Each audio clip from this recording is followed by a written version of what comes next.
चिपळूणमध्ये सुद्धा आपल्या लाडक्या गणरायाचं आणि गौरीचं अतिशय भक्तिमय वातावरणामध्ये विसर्जन संपन्न झालं।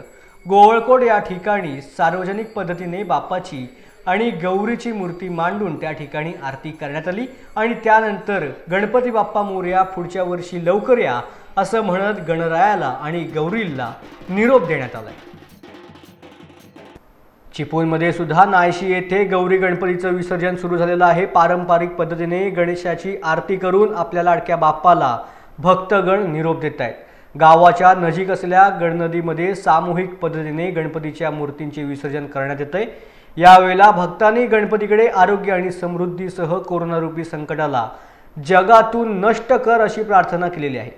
गेले अनेक दिवस कोकणामध्ये सतत पाऊस आहे, मात्र दिवसभर अनेक भागात पावसाने विश्रांती घेतल्यामुळे भक्तगणांमध्ये उत्साहाचं वातावरण पाहायला मिळतंय। ह्या पावसाचा मार्ग मोकळा असल्या कारणामुळे आता भक्तगण मनपूर्वक असा बाप्पाला निरोप देताना पाहायला मिळत आहेत।